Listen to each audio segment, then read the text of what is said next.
What's up, everybody? Welcome to the Fight Pit here at House Call Sports. My name is Sam HT. Next to me is Justin and Ollie, and today we're making our SummerSlam predictions. But before we get to that, a quick word from Vivid Seats. Vivid Seats is the most trustworthy and easy to navigate ticketing website. They have reliable and rewarding tickets with a 100% buyer guarantee, which means your transaction will be safe and secure. You will get full service customer care and be compensated for any canceled events, and it's got the only ticket rewards program around, which means all the WWE events that you want to go to. The NFL season is around the corner. The MLB playoffs are this fall. Get your tickets now, lock them in, hit the link in our description, and go sit vividly. Yeah.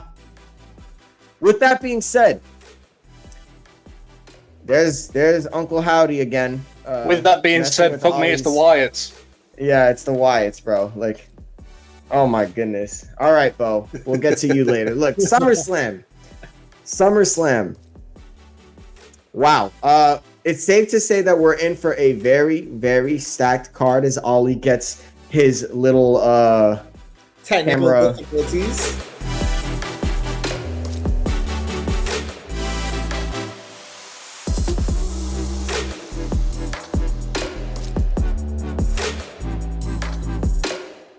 Yeah, as he begins to fix it. There he is.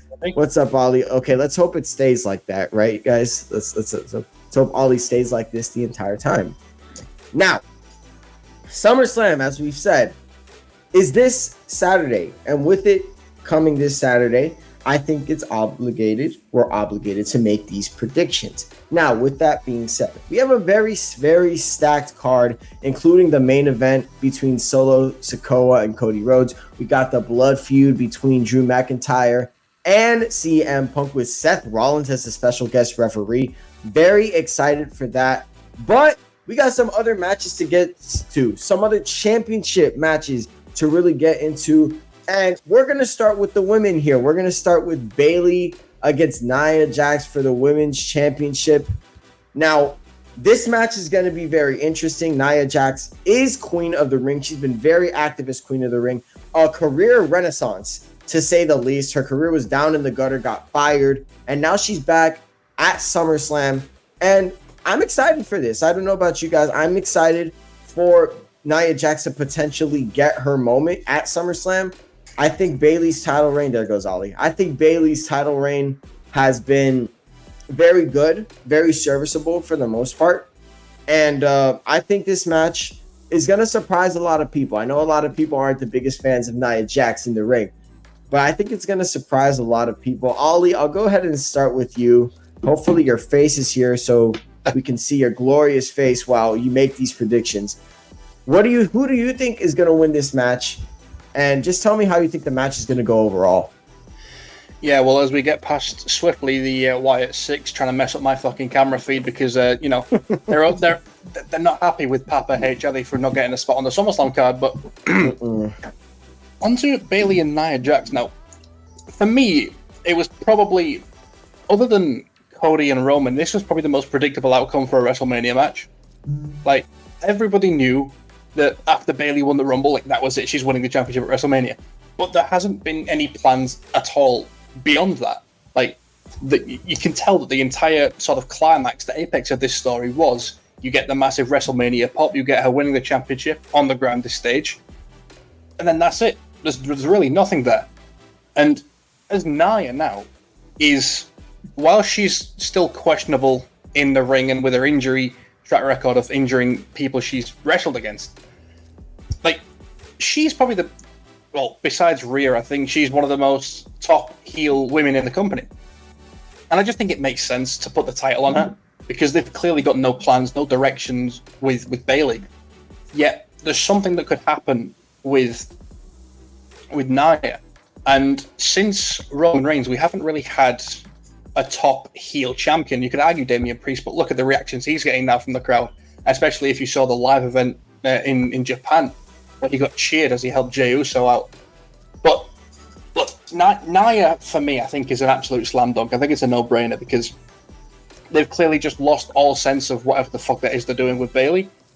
And I think they lost that pretty early on after she won the championship at WrestleMania. So it's always felt like a transitional run, similar to another title run I think is going to happen at SummerSlam, which I'll let you guys know about when we get to it. But yeah, I think Nia Jax takes this one, and I don't think it's going to be close. I think it's going to be one of the most predictable match outcomes, as Bayley was winning the championship in the first place. Give me Nia Jax for this one. This is easy. I'll agree and disagree with a couple of things that you said. I don't think Bayley has had a really transitional reign. I will say that her storylines really haven't been a lot of storylines that have been memorable in this championship run, which has been a kind of a problem for SmackDown in general, to be honest, aside from one championship feud concerning AJ Styles and Cody Rhodes. It's really just been kind of smooth sailing, but that's not to say that Bayley really hasn't had a bad match either. Like, Bayley's had some good matches. I think of her triple threat at Backlash between Naomi and Tiffany Stratton. I think that match was amazing. I think Piper Niven versus Bayley was fantastic as well. But other than the title matches, I really don't think there's really been anything memorable, which is why I both agree and disagree with your transitional title reign. I do agree with you that Nia Jax, it's her time. I think right now, Nia Jax she's never gotten more heel heat in her entire career. And it feels like real heel heat. Like, it doesn't feel like go away heat like the last time. It's not, oh, they want you here. It's not the boo, we love to hate you. It's the boo, we need you gone from this company. So I think Triple H has done a great job investing into Nia Jax, and it's done wonders. Now you have her in a high-profile match at SummerSlam against Bayley. I think this is Nia Jax's moment. I think she has deserved everything. She has earned this moment with her fantastic work with Becky Lynch. I think now's the time, and I think Nia Jax is going to be your new Women's World Champion. And I think this creates a lot of open doors for the baby faces on SmackDown to really, for the women on SmackDown, like Bianca, a Jade Cargill. Maybe if you want to throw Michin against Nia Jax, if you want to explore that with Naomi. There's multiple ways you can really attack this. So I'm going to go with Nia Jax as the winner here. Justin, what about you, brother? I am going for a complete third-party issue, and involves a certain Tiffany who has a briefcase that has been this close to cashing it in a couple of times now. And we are talking about how obvious it is that Nia Jax is going to win the women's title. And by all reasons, she should be the one to win it, because everything in SummerSlam is just a result of, did WWE plan any of the storylines after WrestleMania? And as you can see from Damian Priest and from Bayley, the reason that they get the King and Queen of the Ring is because there wasn't really any long-term storylines for their specific situations. Coming back from WrestleMania, you got Drew McIntyre and CM Punk, which we'll talk about. You had the whole LA Knight and Logan Paul thing. You had a bunch of these other storylines that have been making it from WrestleMania all the way till now. But this one seemed like it came almost out of left field because it just didn't have that build that it should. But what a build it would be to have Nia Jax have her moment a la Drew McIntyre, just to get it ruined by her best friend, Tiffany Stratton, and for Tiffy Time to finally reign over the top of the women's division. Because let's be honest, yes, the people love her, but she is the kind of like anti-hero, kind of heel heat that will get the crowd going as well. And the one thing that SmackDown's women's division really needs is some pulse.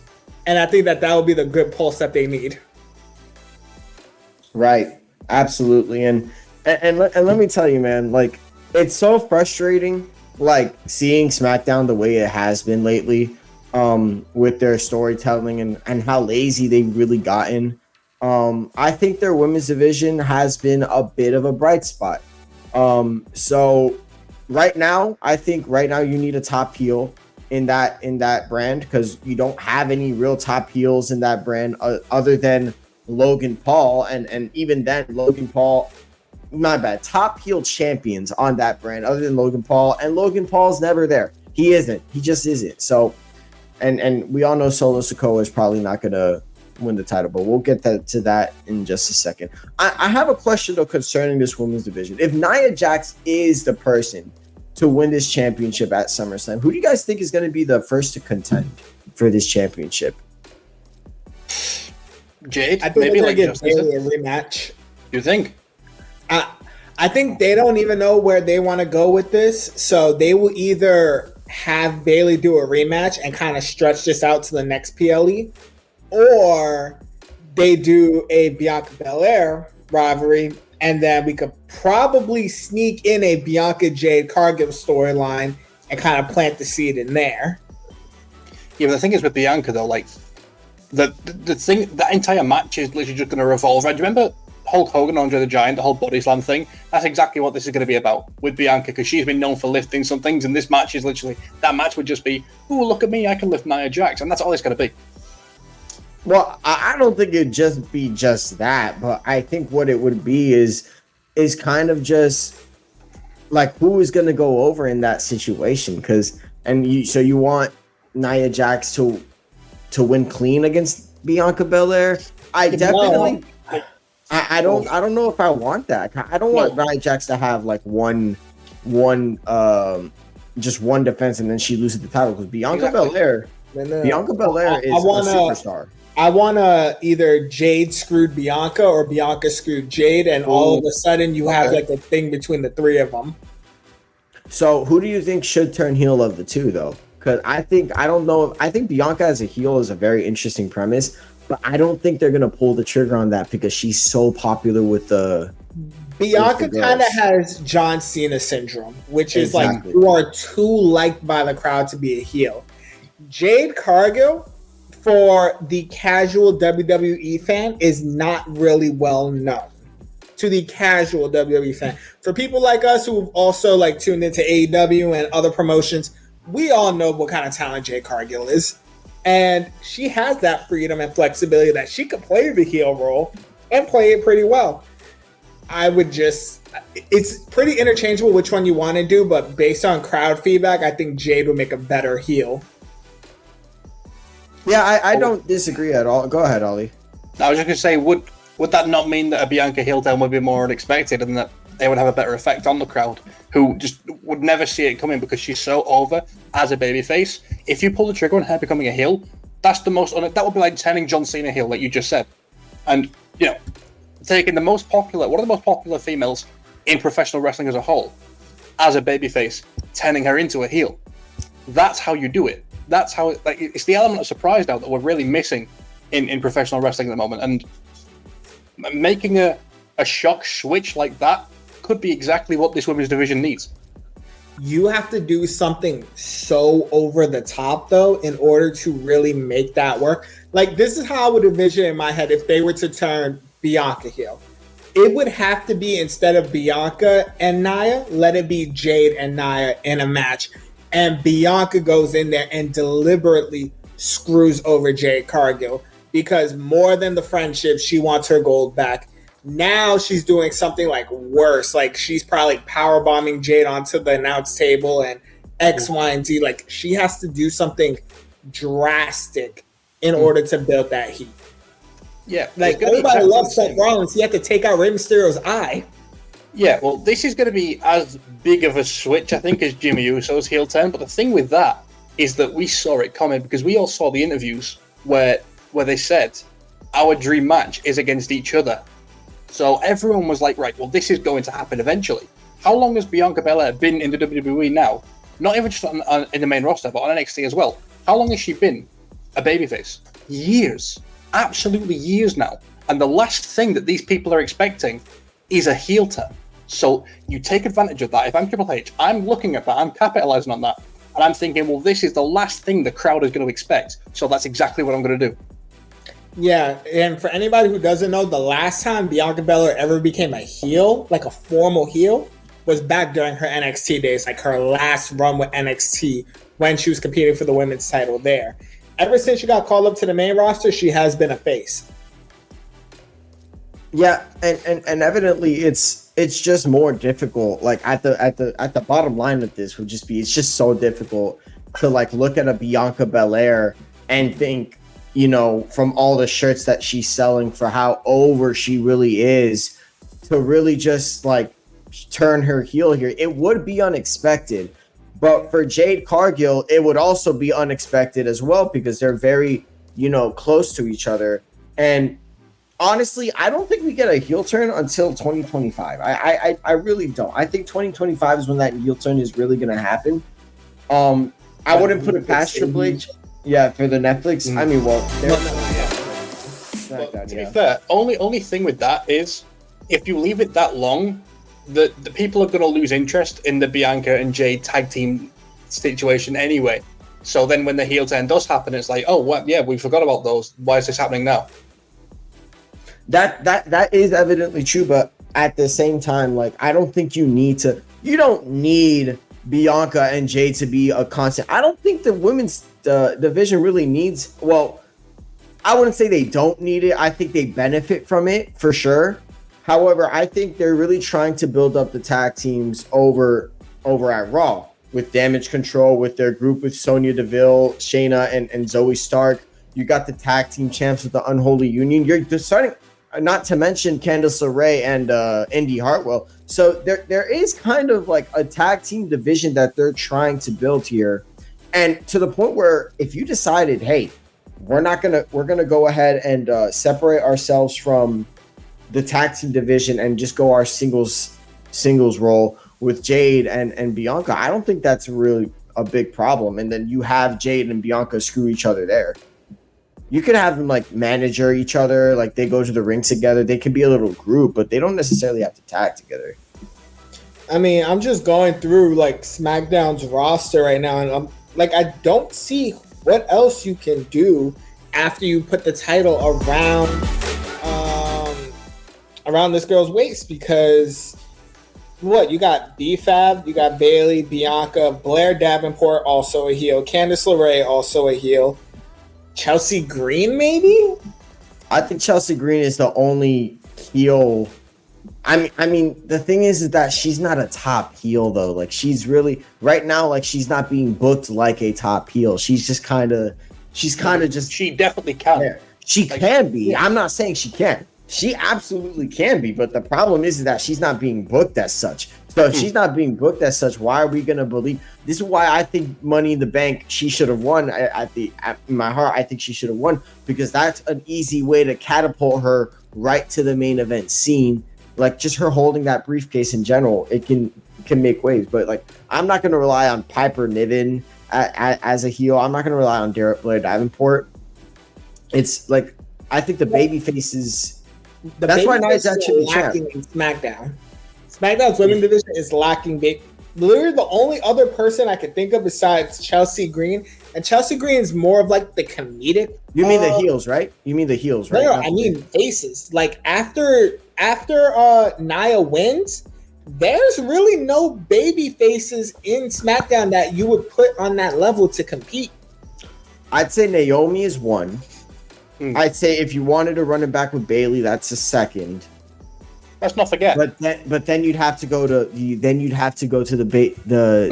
the Jade Cargill and Bianca Belair route. Yeah. So well, let's not forget though, there are people out injured and currently away from TV who have been staples of the SmackDown Women's division. Two names that I have in mind, if and when they return, are Charlotte Flair and Carmella.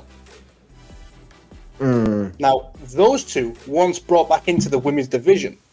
I mean, we saw these two used to carry it with Becky Lynch and Sasha Banks back in 2016, 17, 18. And you can bring those back in, suddenly you've got an interesting women's division again. I think Carmella at this stage in 2024 is not near the top right now, but Charlotte Flair might be needed over in Raw, man. Like, I think Raw has a similar problem. Is Alexa Bliss coming back? Yeah, I mean, Charlotte Flair going back to Raw, you have her mixing it up with Rhea Ripley if you wanted to. with Liv Morgan. I would love to see that. You have, I mean, that's really it. In the main event scene right now in Raw for the women, it's really only Liv Morgan and Rhea Ripley. Now, luckily, I would assume they're going to drag this all the way up until Bad Blood, hopefully.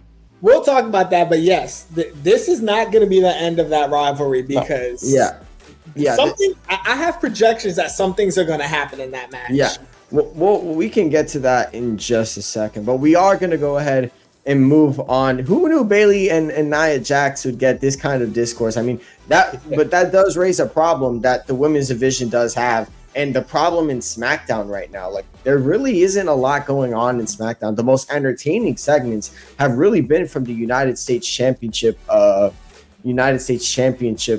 segments with Logan Paul and LA Knight, and Logan Paul is really not there very often. We'll get to that in just a second, but first, we got to go to the IC title picture. We got to go between Sami Zayn and Braun Breaker.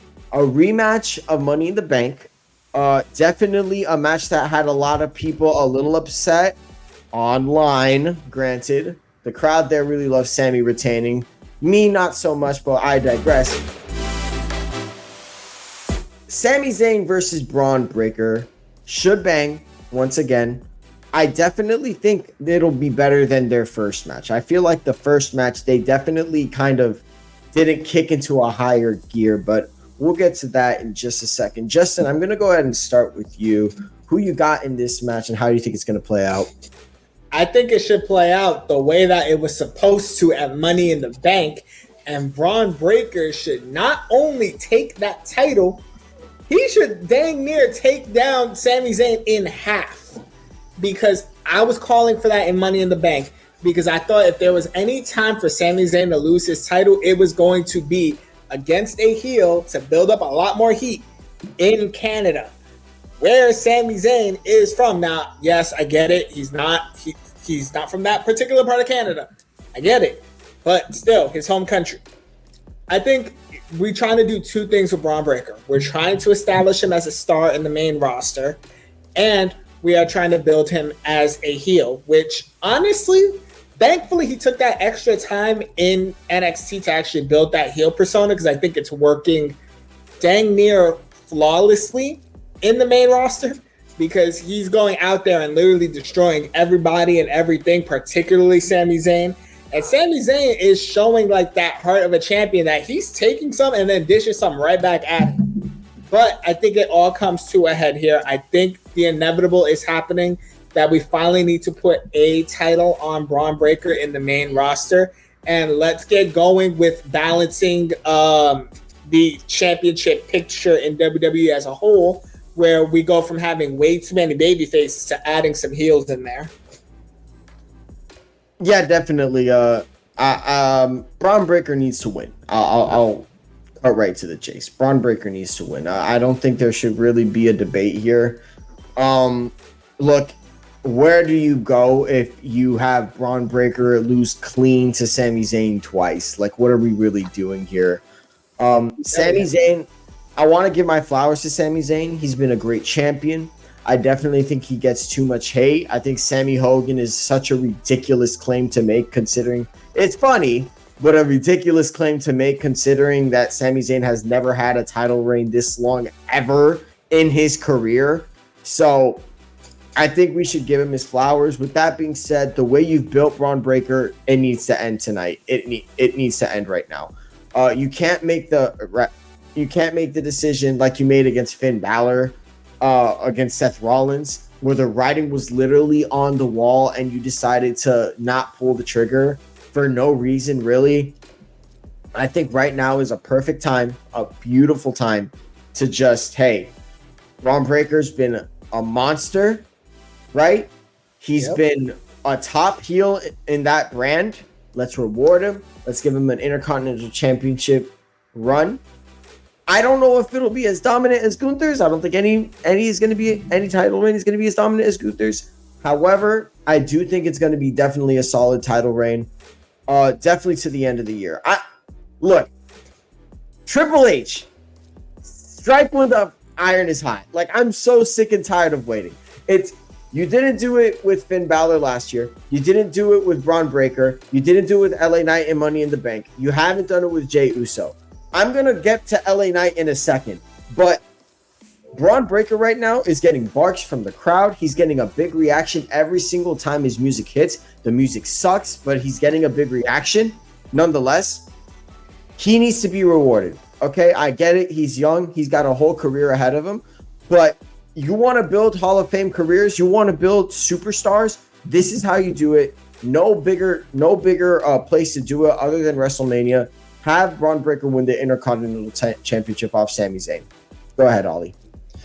Yeah, well, those of you who are regular viewers of this WWE segment on the Fight Pit, you'll know that there is a certain beverage that I like drinking.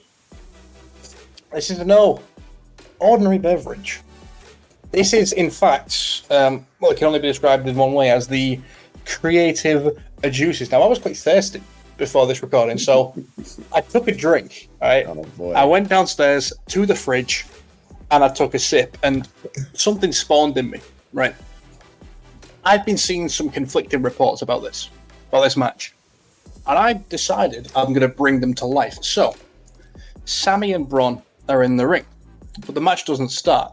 He goes to the ref, he says, no, wait a minute, I've got something to say. Reaches for a microphone, gets it, and he says, look, Sami, as much as I would enjoy putting an absolute beat down on you just by myself, and just for us to be one-on-one here in this ring, as much as I would love that, I'm too good for this, this is going to be too easy for me.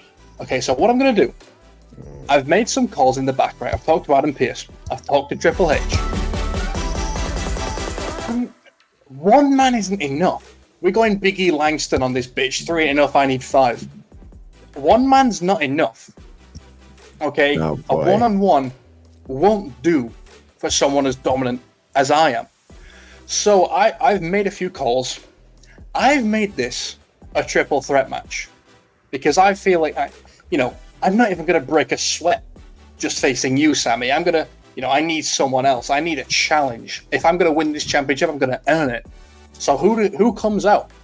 A man who's had a bit of a history with the pair of them in recent weeks. It's the man who, if you sneezed on him, he would sell it like he's been shot. Oh my gosh. Ilya Dragunov comes out and we have a triple threat match. You cannot have a PLE of this stature and not have the best seller in the business, Ilya Dragunov. So Braun Breaker is still definitely winning the championship.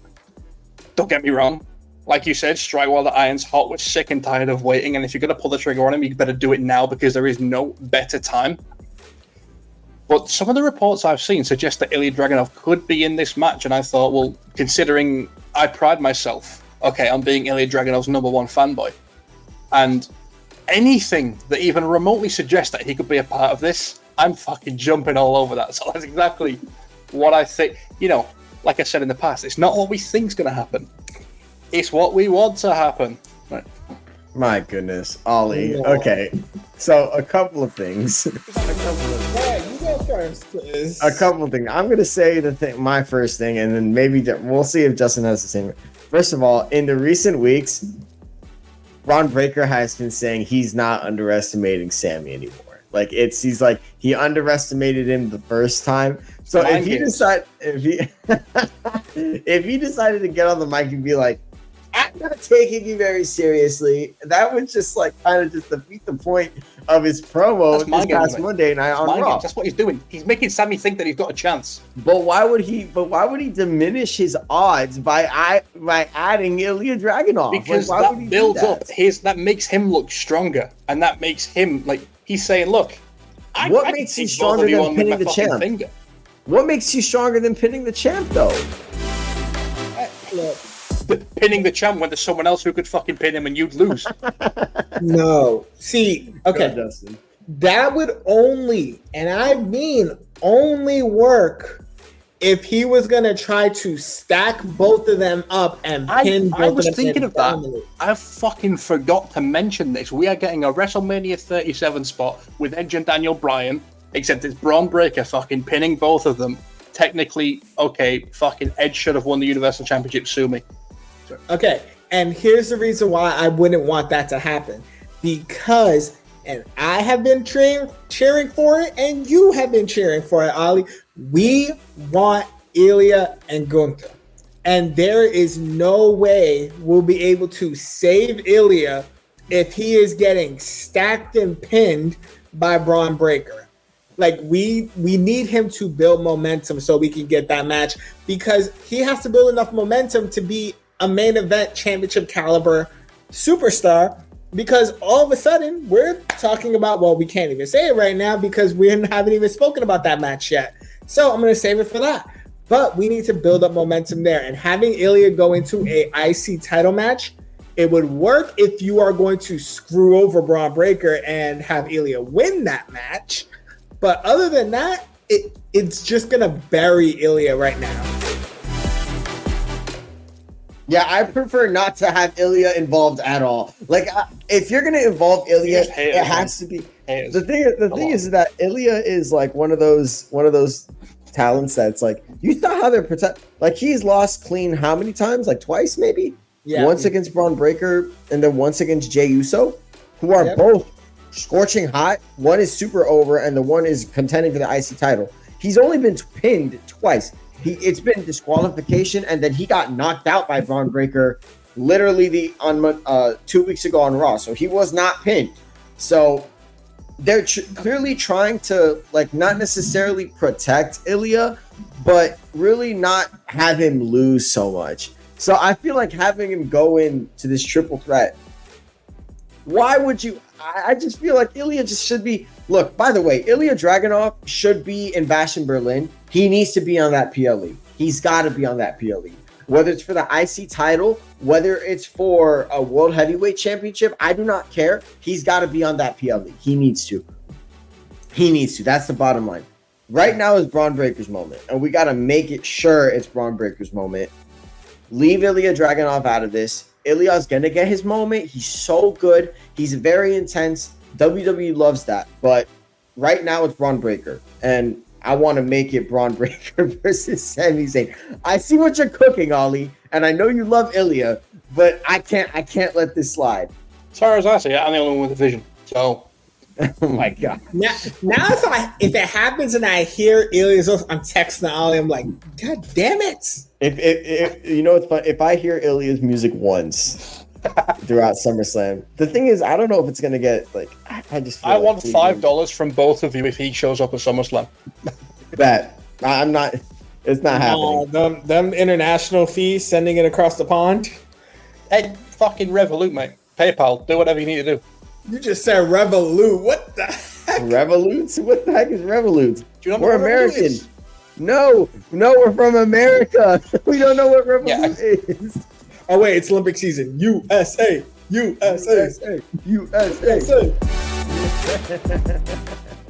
Well, it's not. That was a month ago, mate.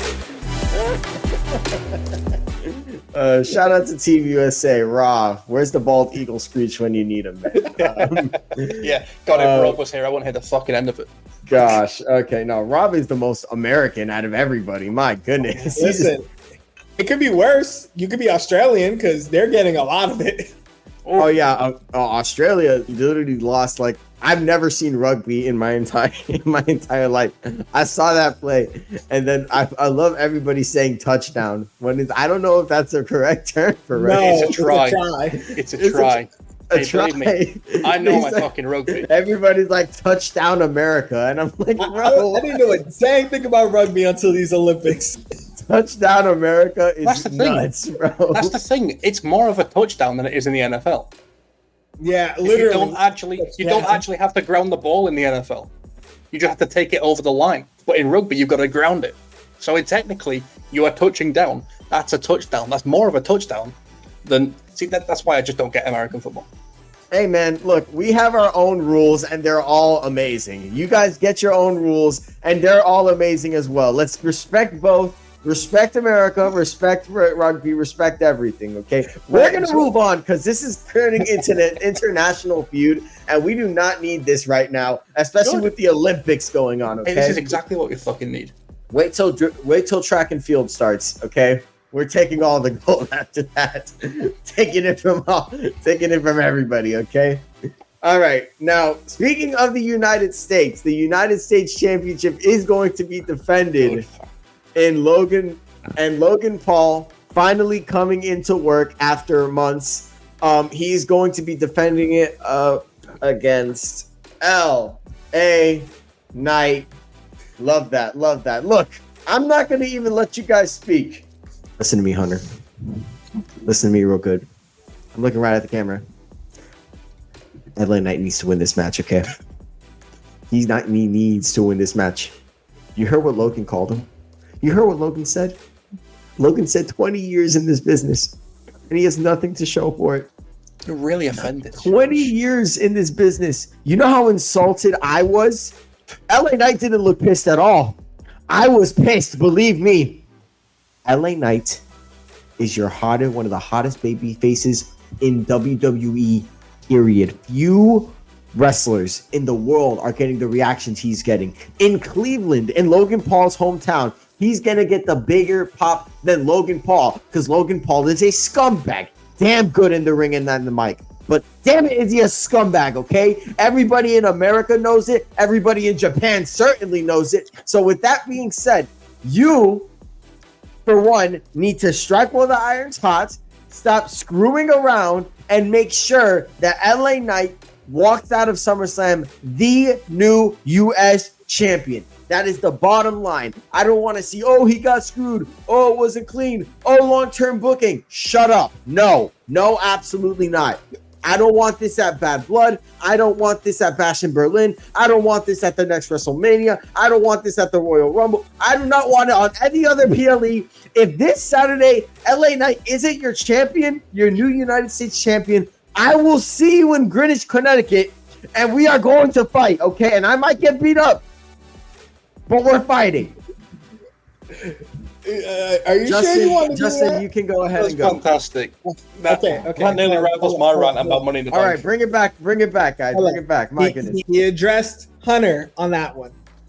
Paul Levesque, come over here. Hold up. In case you're thinking about beating any of us up, it was him. Exactly. It was him. No, I want the smoke. Come here.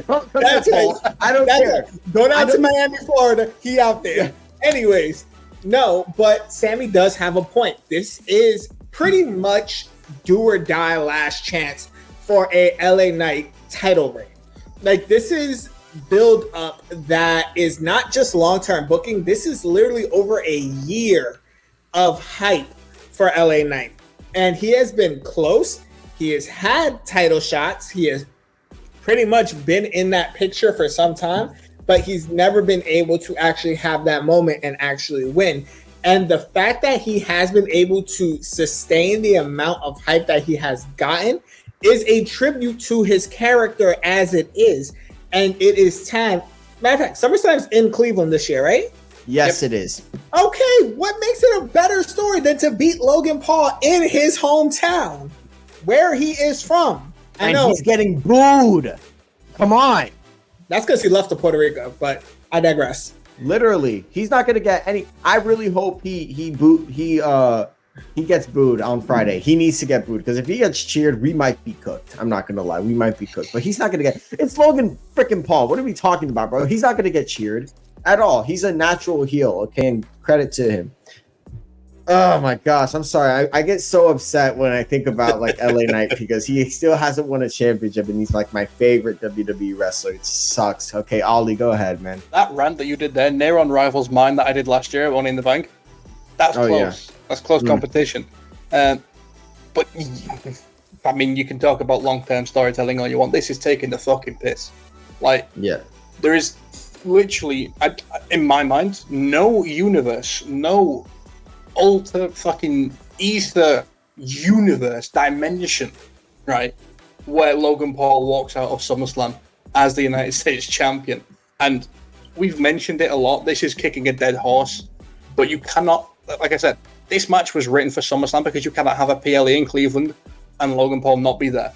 All right, granted, he's like the boss's favorite who turns up to work once a week but never gets any shit. Like, you know, if this was anyone else, like let's say bar Roman, they'd be gone, they'd be sacked, fired, don't want nothing to do with you anymore. Go and have a fucking meeting with Tony Khan like Shane McMahon did. But Logan Paul has been a special champion, right? He has, and he's been able to make the transition from online celebrity or celebrity in general to WWE superstar so well, better than anybody else, better than Bad Bunny, better than Johnny Knoxville for his little fucking one-off at WrestleMania. He has been the best, and I think he will be the best celebrity crossover thing that WWE are ever going to have. Because I don't see anybody else, like, because he had the wrestling background anyway from high school and from college and from stuff like that. So he's a natural at this shit. So that's why he's been such a good champion so far. But, and I do think he would have retained had his opponent been anybody else other than LA Knight. Because, think about it. You have the fans gagging. They are gagging for a LA Knight championship run. We got close at Crown Jewel in 2023. Granted, that match was predictable as fuck because it was against Roman Reigns, and everyone knew that Roman Reigns was dropping the title at WrestleMania to Cody Rhodes. But this time, LA Knight goes into a championship match with the legitimate, realistic opportunity to win. And I do believe he will. Because like I said, you've got to do what the crowd doesn't expect. Now, if you're one part of the crowd, one little minority of the crowd, but it's not really. There might be some in the crowd who cheer Logan Paul in his hometown in Cleveland.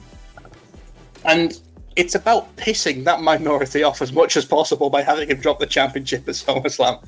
Like, then at the end of the day, 99.999% of the WWE universe has been gagging for this. Like I said, they've been waiting for this for well over a year now. They've been waiting for... we were discussing this for SummerSlam last year, an LA Knight US title run. We were discussing this for WrestleMania 39. And to say that it's taken this long to actually get to a situation where we're thinking, right, LA Knight can actually win a championship now. And that's exactly why I think he's winning. Not because he's the overwhelming favourite in terms of, I think he's going to be a much better champion than Logan Paul, because I don't really. But it's the fact that Triple H and WWE Creative have kept everybody waiting so long. The fact that it's the exact same thing I said with the Nia Jax, and when we're talking about Nia Jax and we're talking about Bianca and Jade.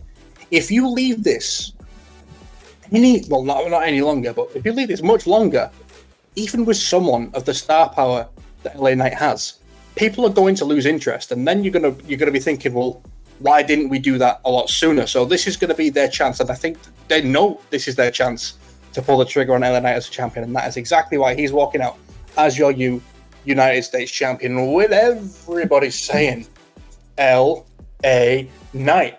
Yeah.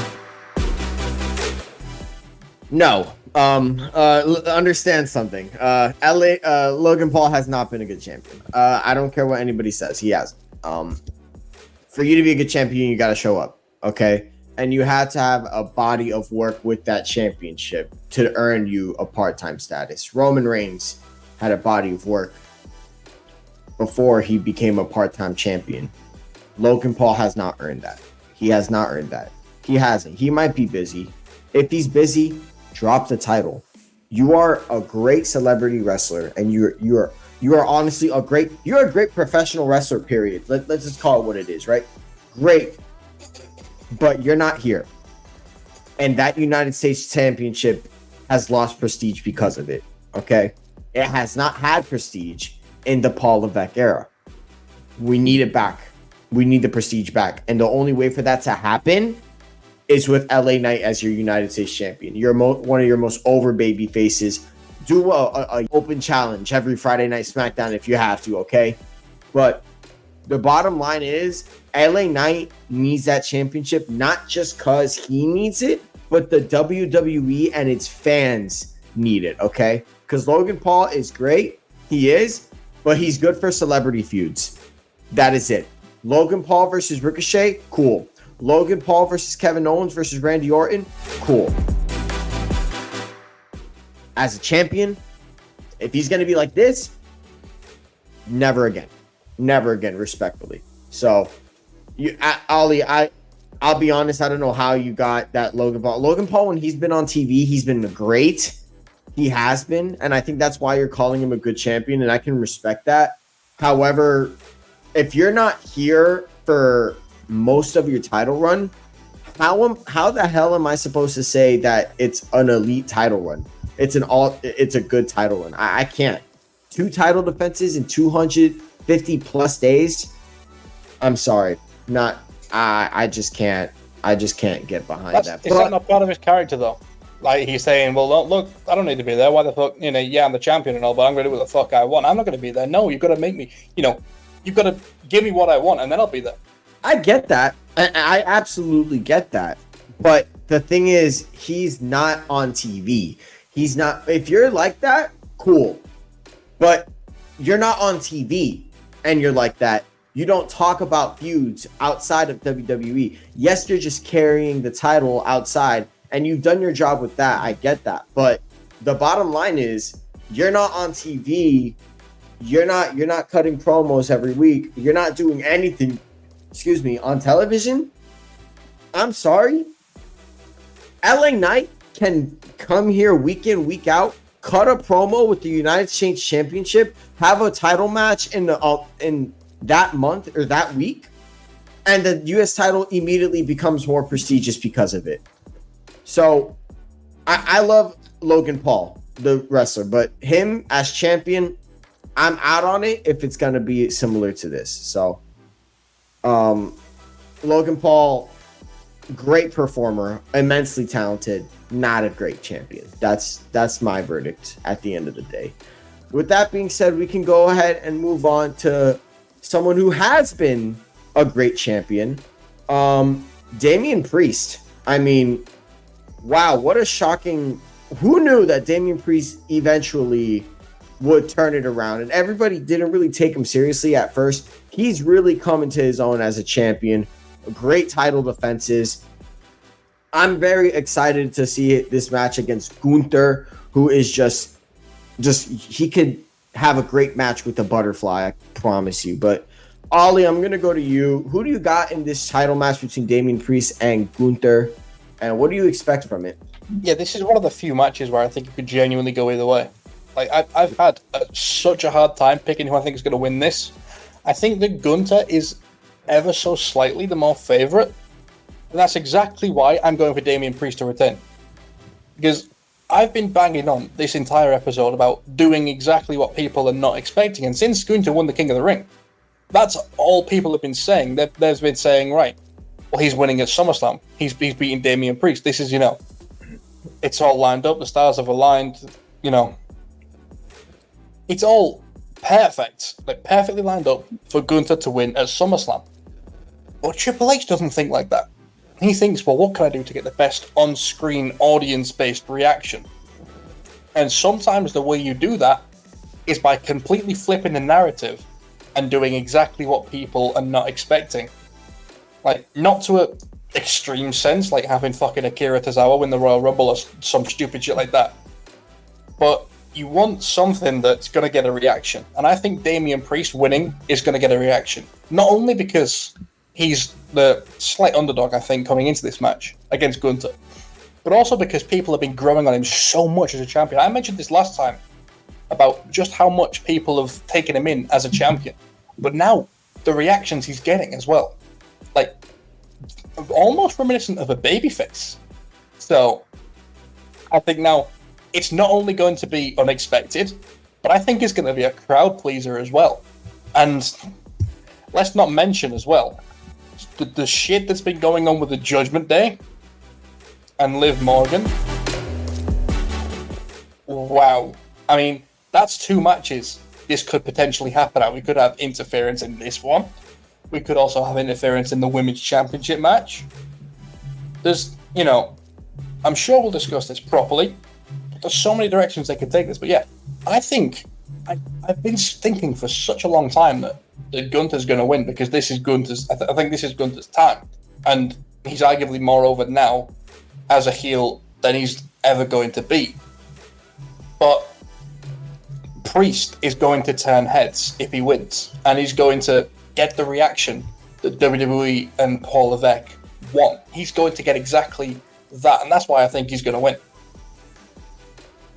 Yeah, I think there's a bit of a dilemma, and this is actually a sweet spot for Triple H and Paul Levesque, where any outcome could end up being great. Like, I definitely think that, and that's where the unpredictability really comes in. And Paul Levesque has done a great job in general of just making these matches a bit unpredictable, whether that's like, you know, the fact that he's so unpredictable with his booking in and of itself, or just the fact that, you know, the way things have turned out with Damian Priest and Gunther. Damian Priest is getting crazy babyface reactions, and Gunther is getting insane heel reactions. So, like, you could really do either one of these. My only thing would be is that it's very hard for you to be king of the ring, get rewarded this match, and the first person to get this match loses. It's kind of odd. But at the same time, Damian Priest seemingly has figured it out as a champion. He really has. He's figured it out on Raw. He's a top face. He's a top character on Raw right now. And if that's the case, shouldn't you reward him by giving him this championship defense at SummerSlam? That's really where it becomes again this dilemma. How are we going to play this? So, with that being said,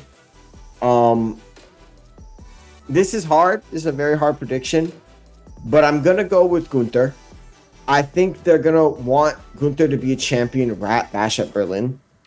And I think, man, the match to make at that PLE is Gunther versus Ilya Dragunov, man. I think that match would be so good at that PLE. And I know it would probably be like a one-match thing at Bash at Berlin, but Gunther's such a good heel that you could create so many matches with that man. You could run it back with Sami Zayn. You could have Gunther versus Chad Gable. You could have so many things with Gunther, man. So many. So with that being said, I think it's Gunther's time right now. I'm going to go with Gunther to win the championship over Damian Priest. Go ahead, Justin. Honestly, I thought I had the obvious answer when we started this segment, and then it got a little bit more difficult listening to the both of y'all. And it's because I understand it. Damian has essentially grown his character ever since winning the title. I mean, if you go back to that segment where it was him, Dom, and Jey Uso, and Jey was talking about, like, is it true that Liv is finally single? Like, you saw, like, the comedic side of Damian Priest. And everybody seems to have loved that. But at the same time, you have to look at it from, like, a story writer's point of view. And again, I'm focusing on future storylines down the road. Like, I'm thinking 3, 6, 12 months ahead, and what can be best for this. I think for Damian, it is to drop the title. He did have a good run. It's been like, what, almost 4 months since he's been champion at this point, because he got it in April at WrestleMania. That's an okay run for your first major, like, world title. That's perfectly fine. But at the same time, I have to look to what's best for both Damian and Gunther. Damian, I have a prediction, and we'll talk about it more during the Live and Rhea match, but I have a feeling that Judgment Day is about to be under new management, because I think that there's not going to be one, but 2 interferences, one of them being in this match, because there's a certain member of Judgment Day that just isn't clicking with Damian right now, a certain demon that's there, and he ain't really messing with Damian too much. That's one side. Then the other side, you got Gunther, and you have to also think about how you can play this out. The man has so many people that he works so well with in the ring that you could just throw banger after banger after banger of matches. You want to put like a throwaway match? Bring back Giovanni Vinci. Let him have a little revenge segment against the family that screwed him over. You want to throw him with Sheamus and throw another banger of matches. You want to put him with Ilya Dragunov, put him with another banger of matches. Sami Zayn. Let him destroy Sami for a world title. And you just have like built-in storylines just from his time in NXT, UK, and his time in WWE. There's so many built-in storylines with Gunther that you could just proceed with if you put the title around his waist. Because if you put it back on Damien's waist, what are we doing now? We already have the segment with Judgment Day. We have the segment with Judgment Day and Liv, segment with Judgment Day and Jey Uso. What are you going to do there? Because then your next step is essentially Jey Uso versus Damian Priest, and that doesn't make sense right now. Like, I have a feeling of how this is going to go, but in terms of who wins, I have Gunther winning just because it makes the most sense long term. Yeah, I mean, again, either way, I don't think you're losing. I think that's the bottom line. So you could go either. You could really envision a world where Damian Priest wins and they end up going to Gunther in Bash at Berlin and competing at for the championship there, and that crowd is going to be pro Gunther. So I think right now the WWE is in a good spot when it comes to the World Heavyweight Championship. I do want to make this quick point. I think the WWE has done a great job of making both titles on both brands very, very prestigious. The World Championship on the Undisputed WWE Championship on SmackDown itself is already prestigious because of what Roman Reigns did with it, and now that Cody Rhodes has it. The World Heavyweight Championship, there was a lot that you needed to do to make that championship mean something over on Raw, and I think they've done an amazing job doing so. You had Seth Rollins, who's had a great reign to start. You had Damian Priest now, who's having a fantastic run as well. Everything is going right in terms of both titles and their prestige. I think right now it's all about bringing it home, making these storylines really matter. So they've been doing a great job in those aspects. Wow, we're at an hour. Hello. It's okay though. We're gonna keep it going. Liv Morgan and Rhea Ripley, one of the most anticipated matchups in SummerSlam, and probably one of the most anticipated matchups of the year. Who would have thought this entire angle would lead to such an anticipated SummerSlam match? Not me, that's for sure. Look, I'll cut right to the chase. I think Liv Morgan retains. I think Liv Morgan deserves a SummerSlam win. I think they need to validate her as champion. And I think you need to do that because Dom Mysterio is going to screw Liv Morgan. Okay, he is. Not Liv Morgan, I'm sorry. Screw Rhea Ripley, rather. I think that's going to be the way it happens. Now, I don't know if I want Dom to do this by mistake. I don't know if I want it to be by mistake, but how big of a twist would that be if it wasn't by mistake, right? Yeah. That would be so huge. Go ahead, Justin. I know you're fiending to go. Go ahead. It's time. This is not a prediction. This is a spoiler.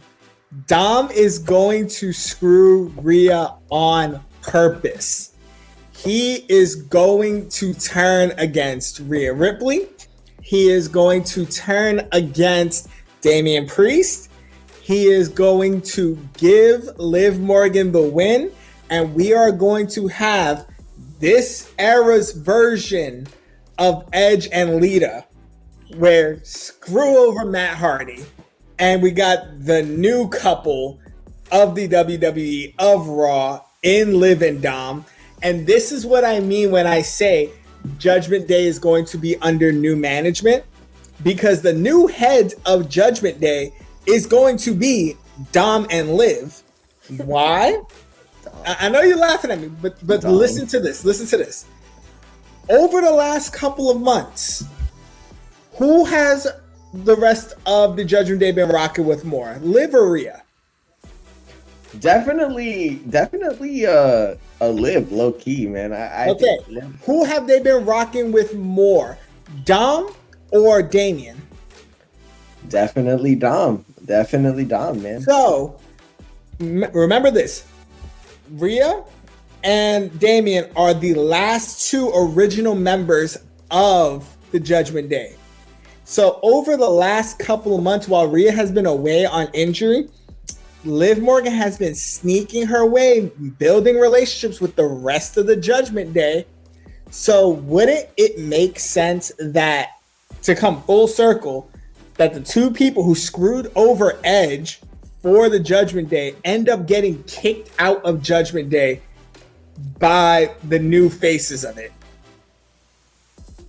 Man, I smell what you're saying, bro. I smell what you're cooking. I think that, and it also makes sense because like there's no way they're doing all these things with Finn Balor. You've seen the subliminal messages on these backstage segments, man. You've seen it. And Finn Balor seems to be the one guy that Liv Morgan doesn't seem to target. So I'll do you one better. We can go back to Damian Priest and Gunther for 1 second. I think you're gonna see Finn Balor turn on Damian Priest. I think you're gonna see that. I think it's gonna happen. And I think in return, there's going to be contortion. And I think later on that night, you're going to see Rhea Ripley and Dom Mysterio, and it's going to be a chair or however they're going to do it, and Dominic Mysterio. And then I think that's how they're going to screw some things up. So I smell what you're cooking, bro. I definitely see what you're saying, man. The new version of the Judgment Day. And if I call both of those matches right and how they end, you are going to see at the end of that Liv Morgan match, Liv, Dom, Finn, and what's his face that I keep forgetting? JD McDonough. Yep. And they are going to be the new faces of the Bloodline. Oh yeah, and Carlito. Because and Judgment Day. And Judgment Day. You said the bloodline. My bad. I'm skipping over to the next match now. Liv Morgan, the leader of the Judgment Day. All rise to the Judgment Day, baby. Liv Morgan, the new leader of the Judgment Day. And there's going to be chicken tenders and chicken nuggets everywhere. That's fire. Let's go. Ollie, go ahead, brother. Right. Well, I'm also, you see, I was going to say a lot of what you guys said, but I've had a minute to think, and I also think we're going to see a new look Judgment Day, but not in the way that you are thinking. See, I think we're going to get double duty in terms of interferences. We're going to get one in the WWE World Championship match, and of course, we're going to get one in the Women's Championship match between Liv Morgan and Rhea Ripley. Now, as you said, Sammy, there's been little innuendos, little secret messages in some of these segments, and one was last Monday on Raw. Now, if you saw, every single member of the Judgment Day had their faces crossed out. Every single member except one. Finn Balor was the only one that Liv Morgan did not deface in any way. So not only do I think Finn Balor will be turning, but I also think Dominic Mysterio is going to be turning at the same time. Or perhaps in a different match. I think we might get Finn turning on Damian in the men's match, and then Dom turning on Rhea in the women's match. And I think this is going to be left, because I've kind of completely, in doing all this, I've completely left out JD McDonough. And I'm going with for the first time in history, a babyface Judgment Day, consisting of Damian Priest, Carlito, and Rhea Ripley. Imagine how good would that be?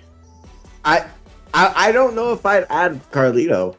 I don't know about Carlito, man. He's been working so well with this. Carlito is such a natural heel. It's insane.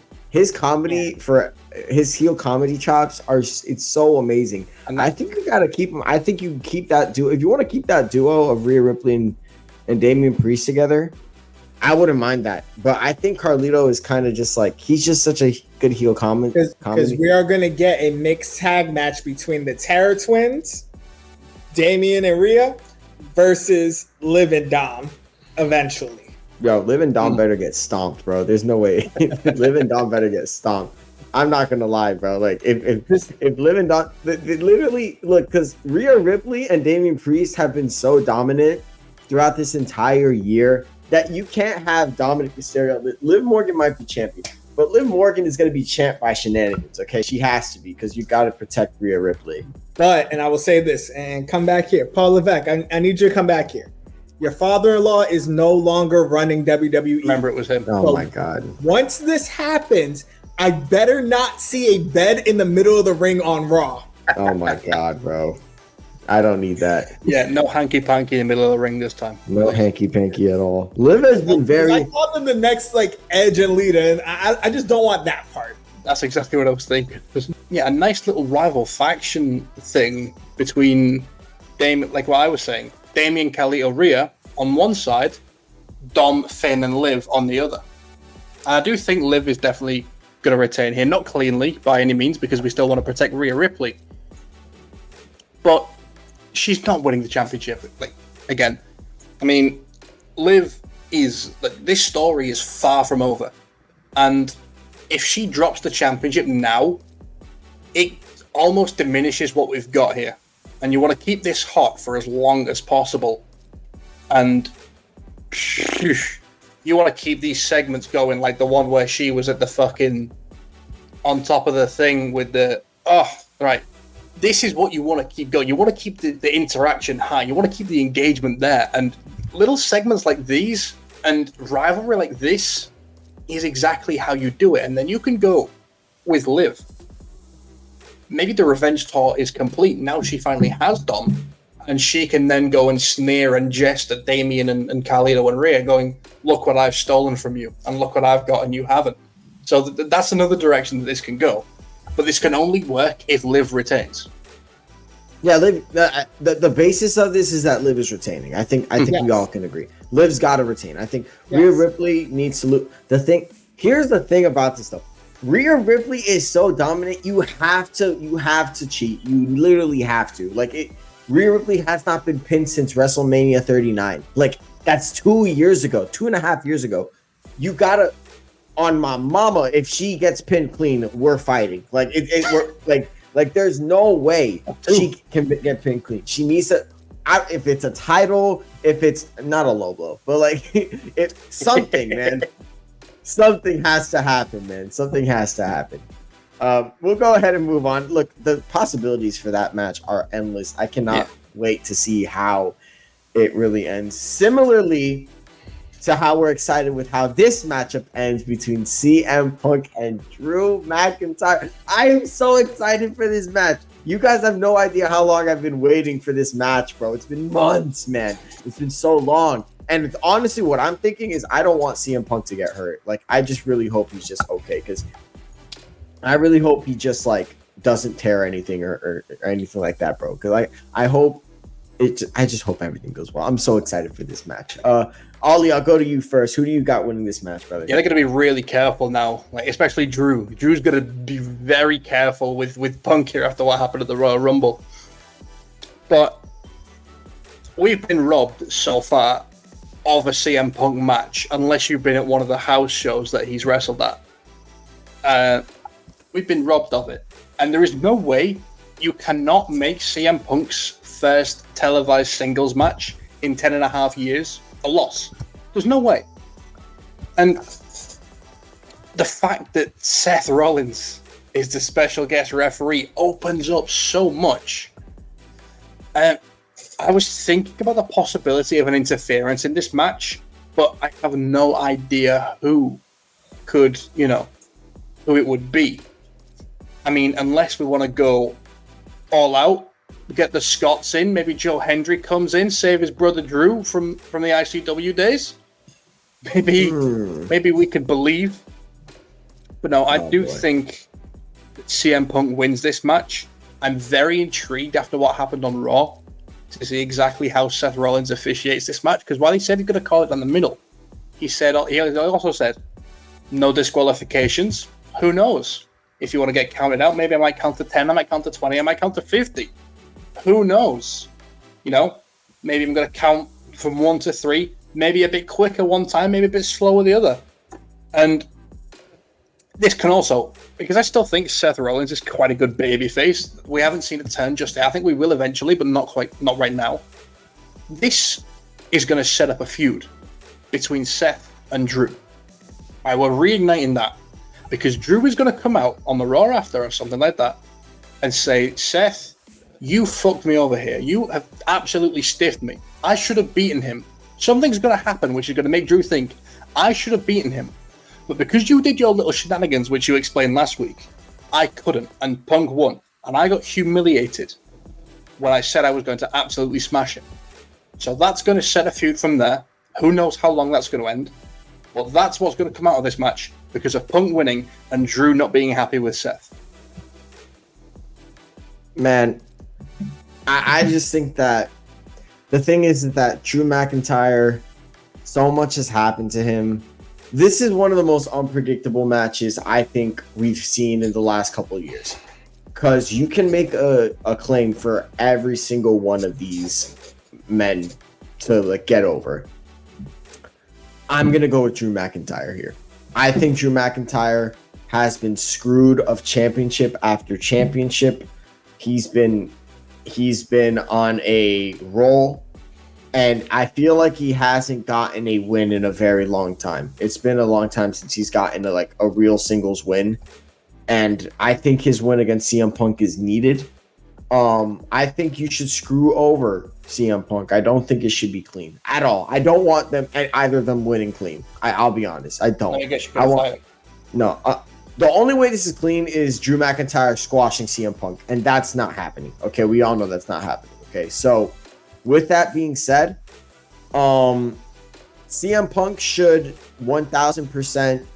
I know, my bad. Drew McIntyre should 1,000%, in my opinion, win. I think that he's earned this win at SummerSlam.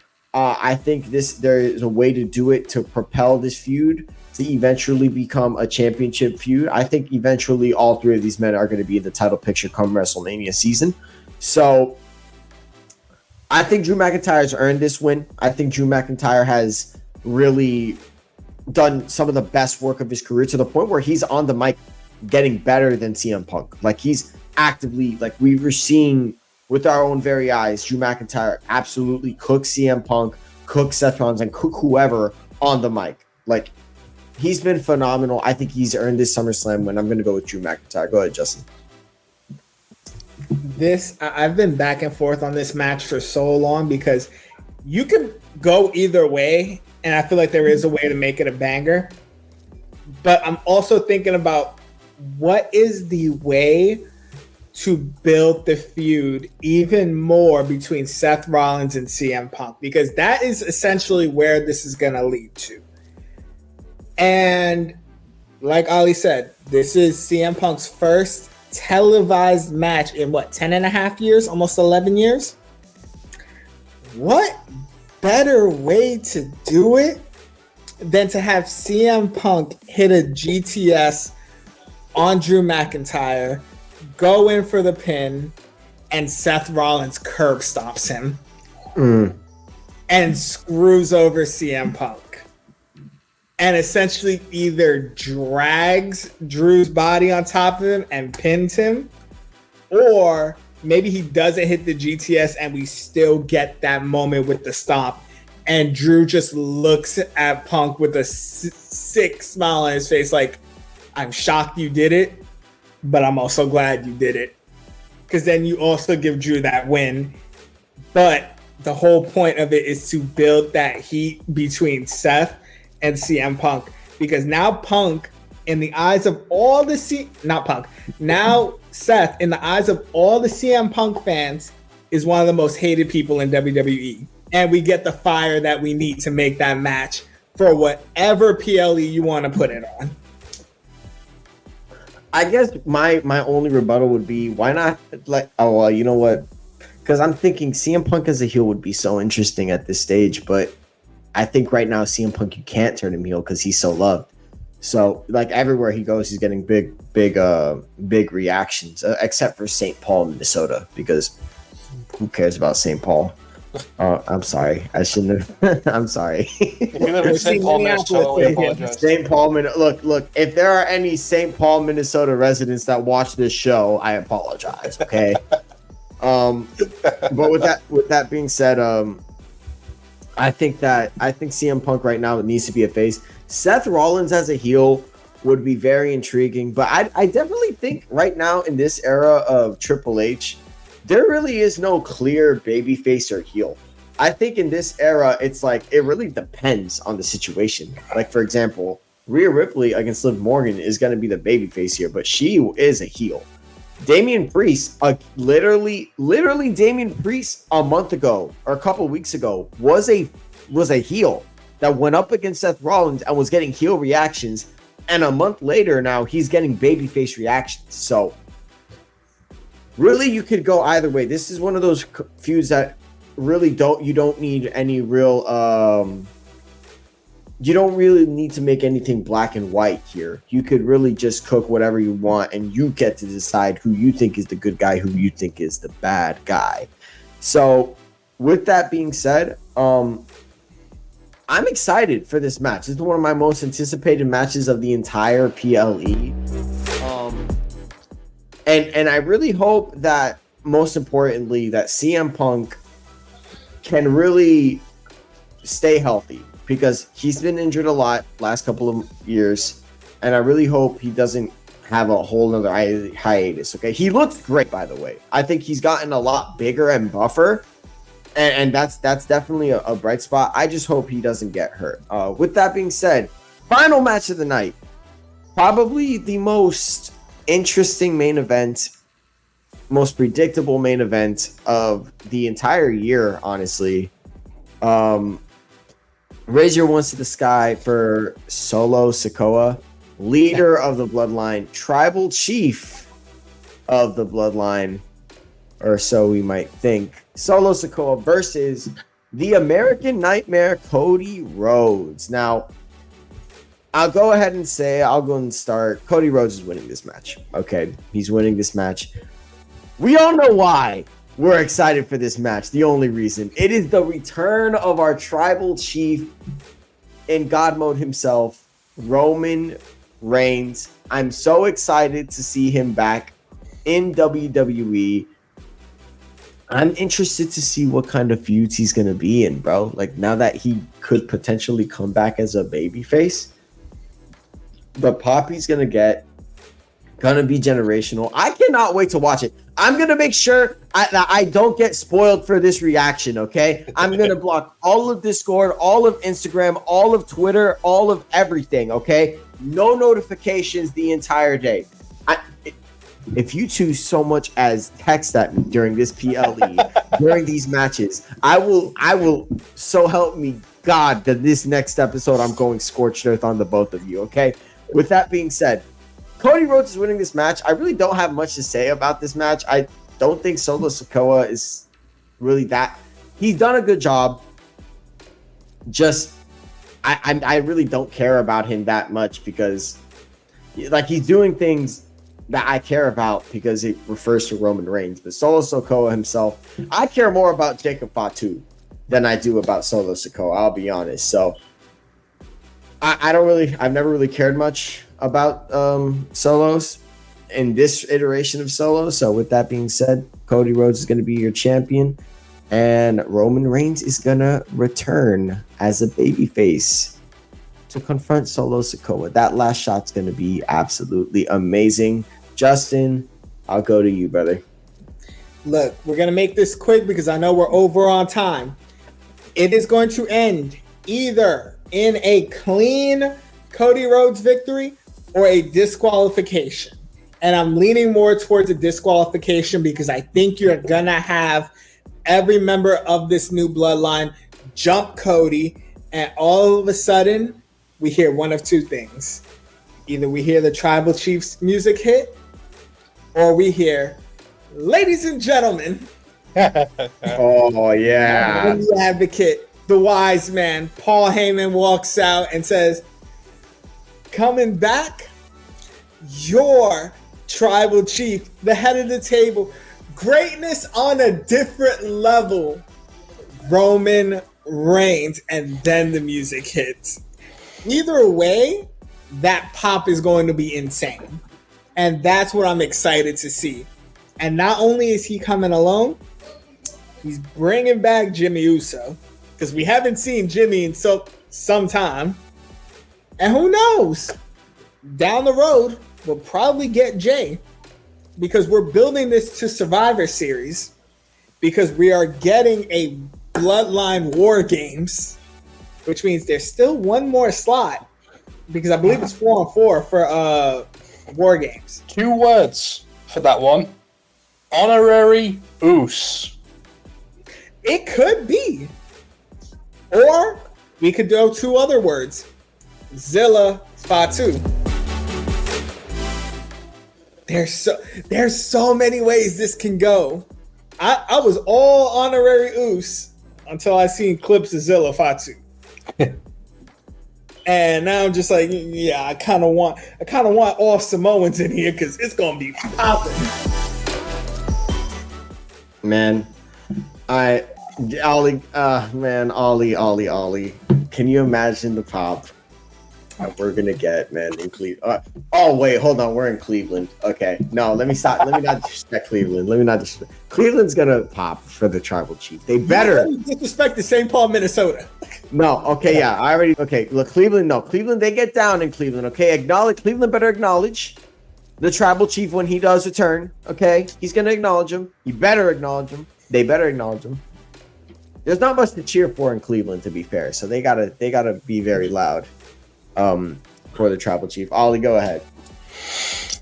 You see, after what you two just said, I feel like I should probably take cover and shield myself right now, because I think I'm the only person on the planet who thinks that a Roman Reigns return doesn't really make sense. Like, please elaborate. Because do you remember back when he said, when they were deep in the feud with Cody and they were heavy into the original bloodline, what was Roman Reigns saying? He said, if anything happens to me, there is one man who I'm letting take over the reins. There is one man who I trust to be the new tribal chief, to be the new leader of the bloodline. And that man was Solo Sikoa. So I don't see why Roman Reigns would come back and suddenly take a problem with Solo Sikoa, the man he himself personally signed off on being the new leader of the bloodline if Roman Reigns ever had to go away for some reason. So for Roman to just come back and go, well, hang on a minute, no, I want this back, even though I said if I go, this is your position. I don't get it. But in regard to theme songs, we're going to hear, I don't think we're going to hear the dun, dun, dun. I think we're going to get some little shenanigans, because Solo's going to have the bloodline in his corner. And when they get involved, I think we're going to hear the ooh, so we're going to get Jay. Jay's going to come out, but that's still, still kind of unnumbered. Jimmy out next. That's your return, and we're getting that's the final shot.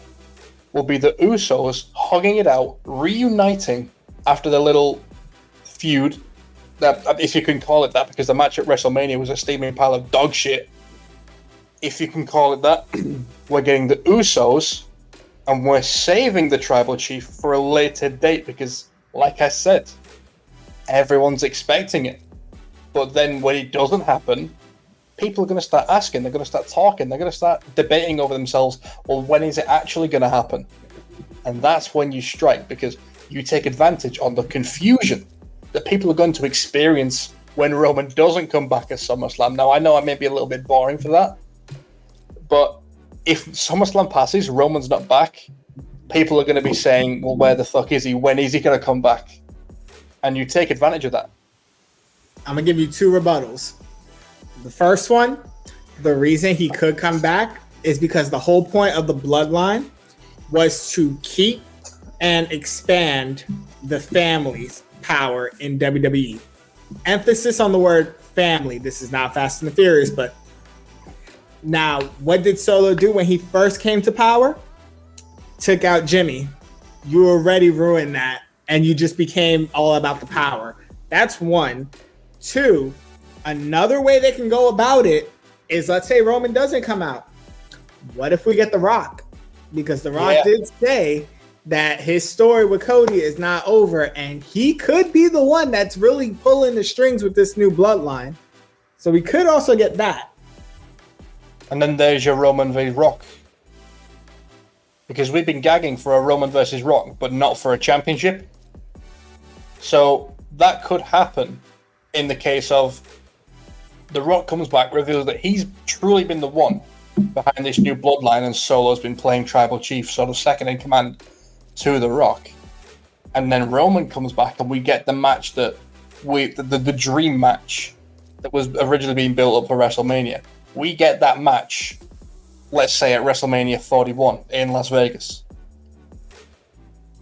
I think that match has to happen in Las Vegas, but here's my thing. I just think, Ollie, that right now the Usos reuniting would also not make sense either, because the Usos had already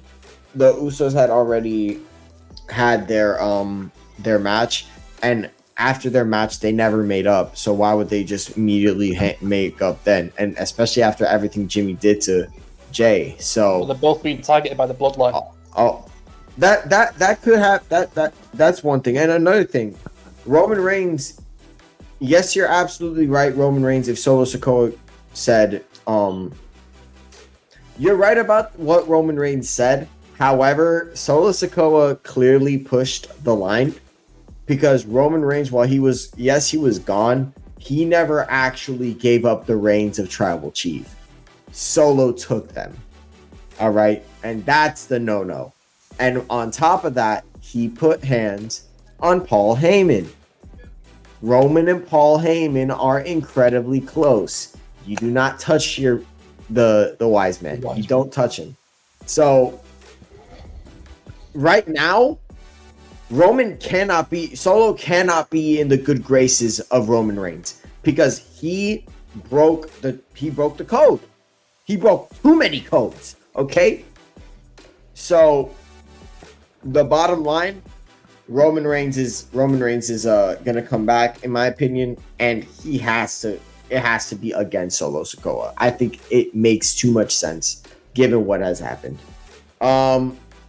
With that being said, SummerSlam is gearing up to be one of the PLEs for the books. What I'm worried about is that Triple H is going to try to swerve things when they don't need to be swerved. Some decisions are simple. LA Knight, Braun Breaker. Those decisions are layups. Some decisions might be a bit complex, like a Drew McIntyre versus CM Punk, like a Damian Priest versus Gunther. So many matches. While, yes, I like the fact that Triple H has kept things a bit unpredictable and has kept us on our toes to keep the pop there, the truth is that sometimes the predictable thing needs to happen. Sometimes you got to pull the trigger. And LA Knight and Braun Breaker, you got to pull the trigger on them. Everything else, I'll let you cook. But some things, you got to keep it simple. That's a wrap for today's episode of The Fight Pit here on House Call. That is Justin. That is Ollie. This has been Sam HT. We'll see you guys next time. Peace.